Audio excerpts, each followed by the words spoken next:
Okay, I apologize for that. A little technical glitch, but we are back. Okay, so as I was saying, the conflict in Israel is something which people who follow this do not find surprising. And that's because, not just because there is a constant tension between Israel and the Palestinians, but because the particular case has been going on for many, many, many years. This is, it started off with the Jordanians ceding certain lands to certain families, and then the Jordanians that had previously been purchased by Jews, and the Jordanians then lost that land by joining the '67 war against Israel, and it became Israel's land. And the court case has been going on for decades because the wheels of justice grind very slow in Israel as they do elsewhere. And the politics of it are complicated, just like the politics here are complicated. The PA, remember that there are two different governing bodies of the Palestinians right now. There's Hamas in Gaza and the PA in the West Bank. The PA was about to go into elections. They were going to lose those elections almost certainly, and so they canceled them, which is a convenient way of not losing an election. And so there was already a motivation for the PA to start demonstrations, because that's how you prove that you're a credible government, is by taking some kind of measure against Israel. It's not the only way, but it's a pretty sound one. And then, of course, Hamas has to show that, no, they are the stronger government. The tragedy, of course, of all of this is that civilians are caught in this constant crossfire, and children die. And there's devastation and pain and everything that what is now close to a war, if not quite a full-fledged war, brings.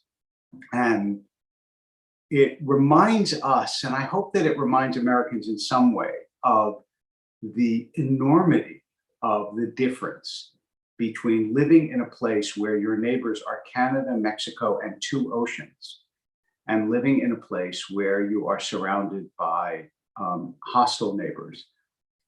I don't know, well, I do know actually what America would do if Iran was on its southern border. I think Iran might long ago have ceased to exist. But we are unused to the idea of being under constant threat by a close enemy. And so our hearts and prayers go out, first of all, to all who are suffering, but especially to our sisters and brothers in Israel. I've been in contact with friends in Israel. I see videos of the rockets flying overhead, of their children in shelters, and it's heartbreaking. It's just heartbreaking. But it also, and I'll just close with this and then I'll go to Bamidbar. It also reminds us, what the world was like before there was in Israel. There were still rockets. There were still people who wanted to kill Jews, but there was no Iron Dome and there was no IDF, and there was no way for Israel to defend itself or for Jews to defend themselves as a people. So even with this, we live in better times than the ones we emerged from in the middle of the last century.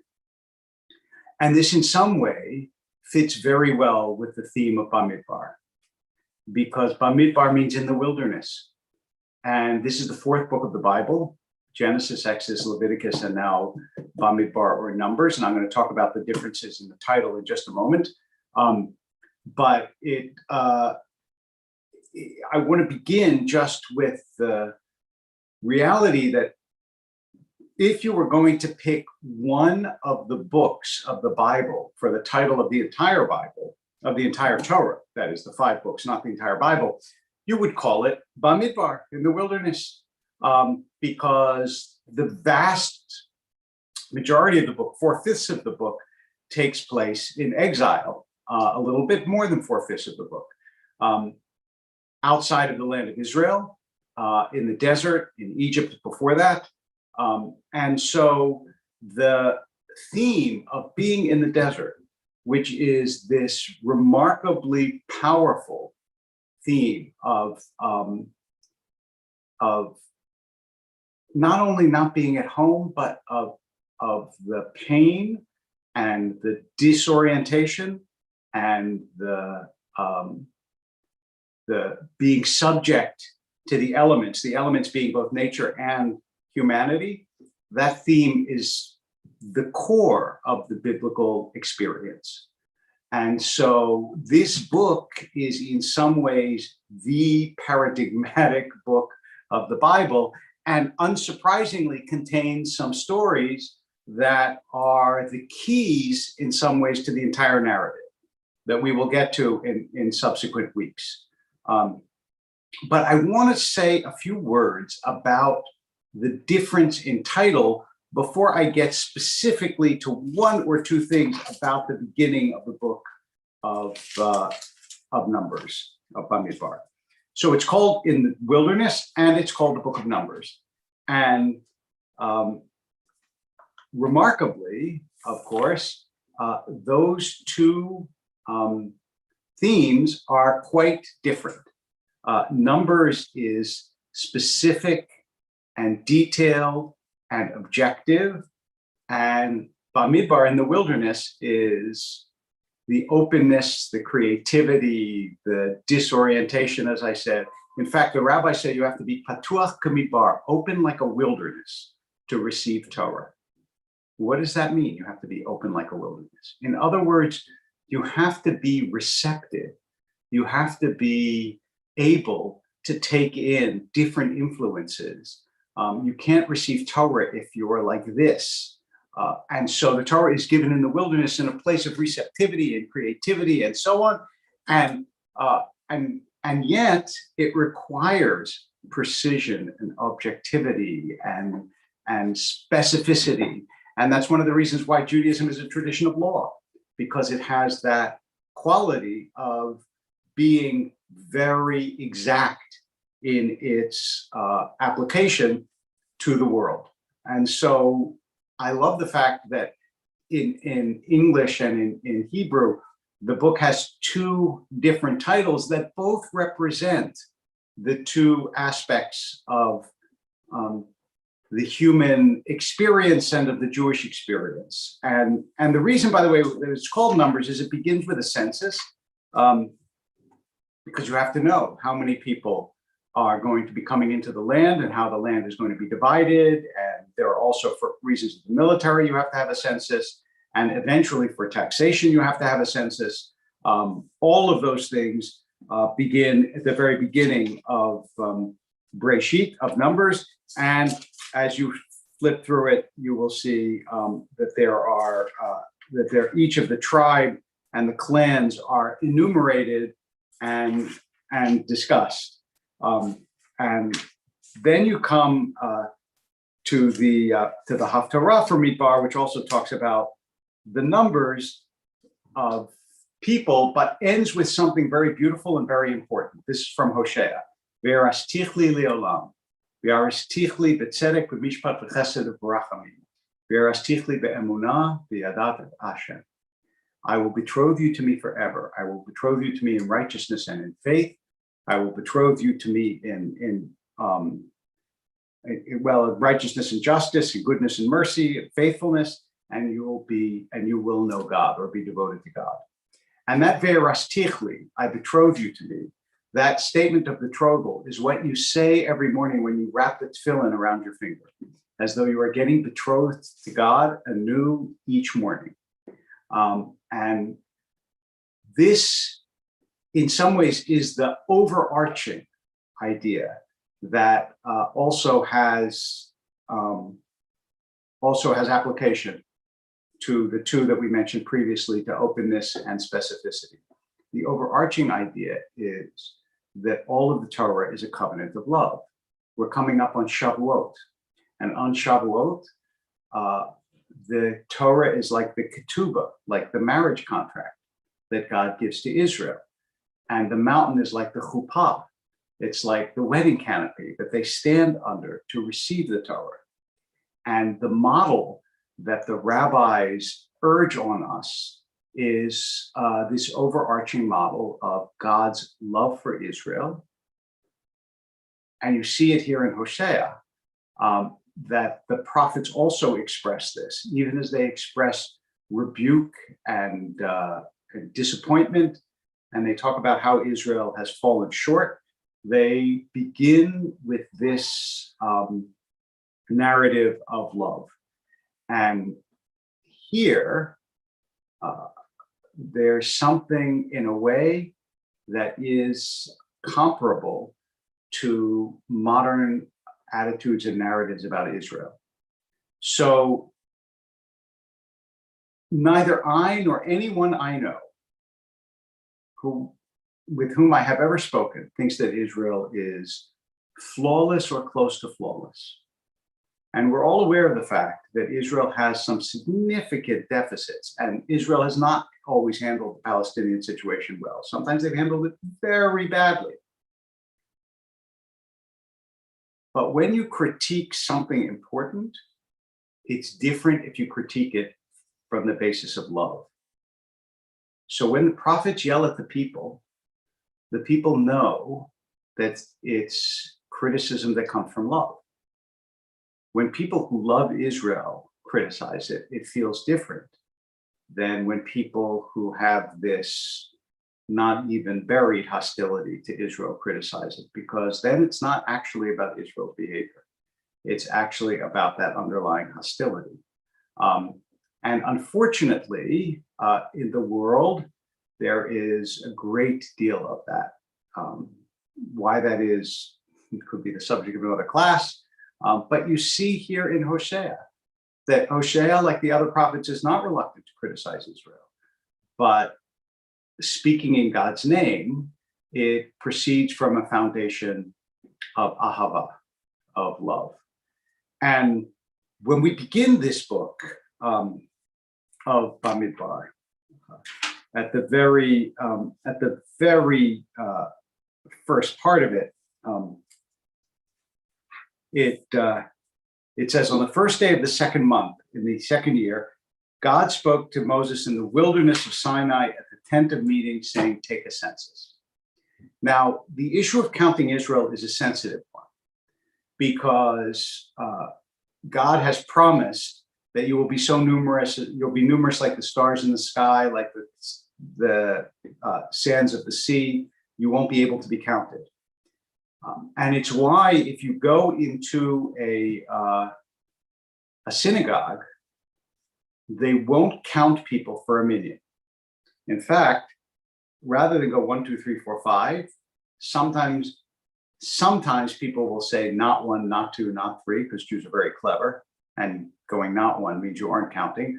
But more often, someone will pick a verse from the Torah that has 10 words or 12 words, depending how many people they're counting, and they'll count them each with a word, because that's a symbolic way of showing that God has kept God's promise. They can't be counted. But the truth is that through the Torah and in subsequent history, Jews were fairly small people. Even in places where they were numerous, they were a small people. And so the burden of the Torah is, how does this small people still make their way through an often unsympathetic world?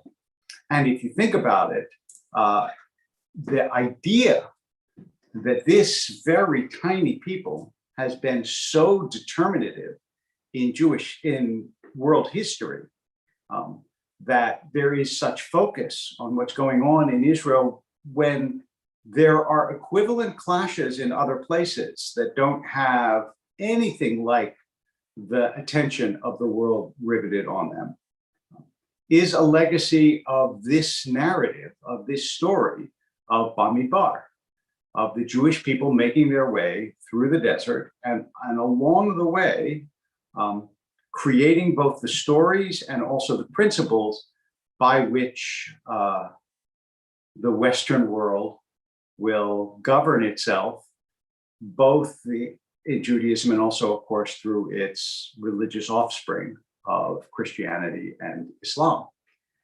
And so in some ways, Bamidbar is the foundational book, even though it's not, even though Leviticus and Numbers get somewhat slighted.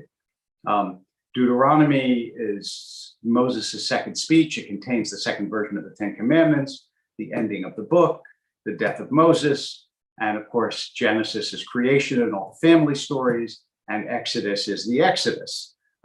So Leviticus being the priestly stuff and Numbers being sort of the things that happen in the desert that people have some vague memory of.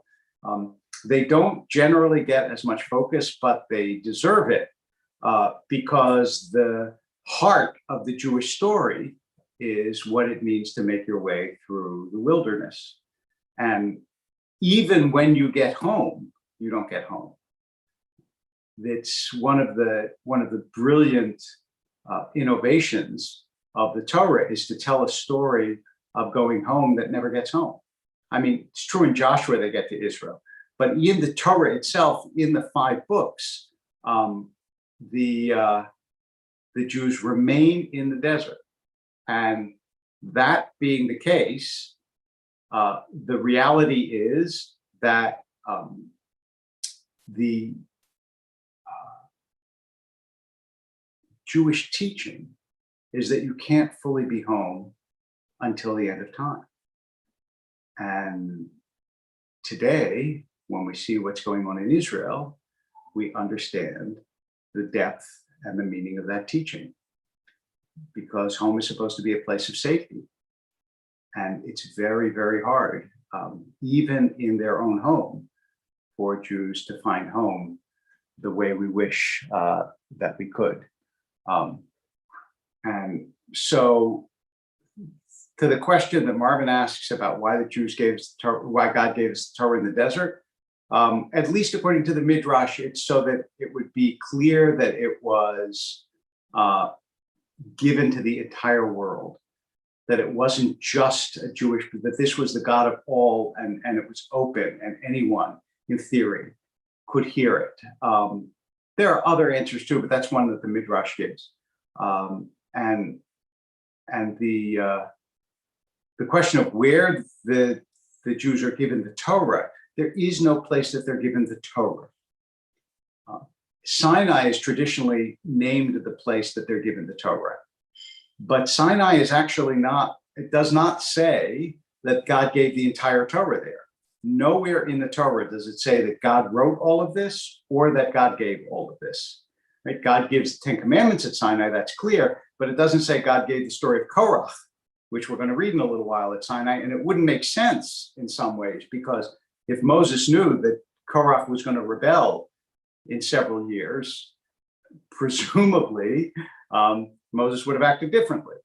So the actual, I mean, this is all much more a leaning towards the modern interpretation than the ancient one, but the actual giving of the Torah and the actual authorship of the Torah is not claimed in the Torah itself. This is part of the rabbinic tradition. And in fact, in some ways, if you read it the way a normal reader reads a normal book, and we are neither normal readers nor are we reading a normal book, but it argues against God writing the Torah because it has third-person narration. It says, and then God did this.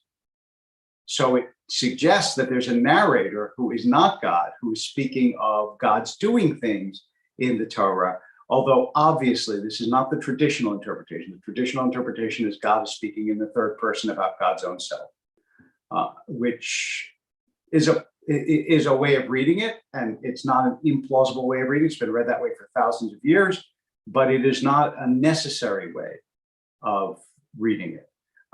And so the question of biblical authorship is one that has no certain and definitive answer in the Torah itself, or for that matter, outside of the Torah. And narrative of the people moving through the desert, that is it's not so much who wrote it, but the story itself is kind of the defining trope of Judaism and the Jewish people.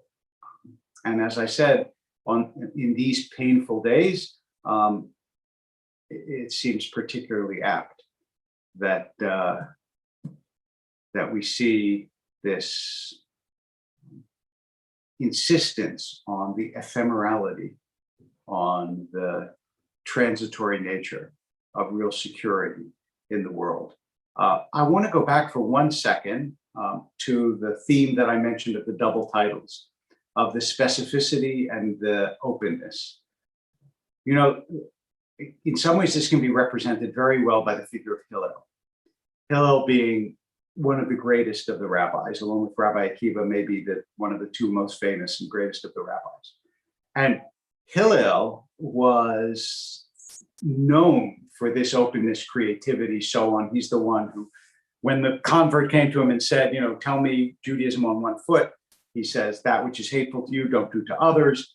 And yet at the same time, Hillel was the one who said, studying Torah 100 times cannot be compared to studying Torah 101 times.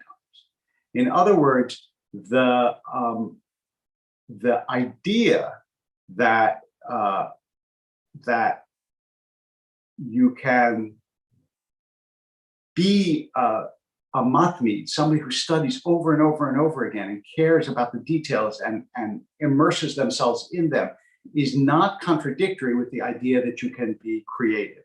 In the same way that somebody who masters the specifics of like hand exercises on the piano, that's the only way to play beautiful pieces. And the grasp of details is essential for great creative mastery. Picasso once said it took him 4 years to learn how to paint like Rembrandt and the rest of his life to learn how to paint like a child.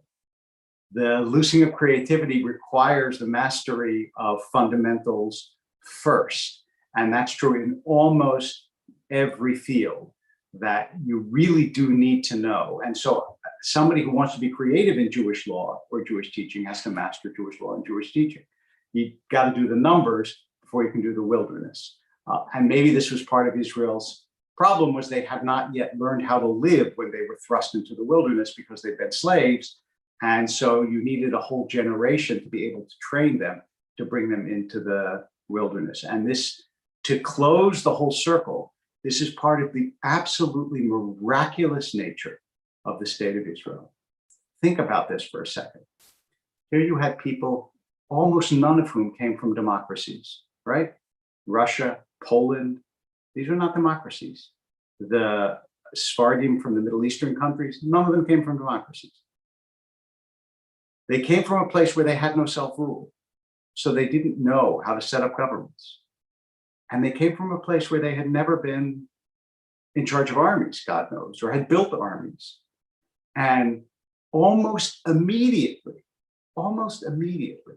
they set up a democratic and armed state, because immediately upon announcing the state of Israel, they were attacked and succeeded.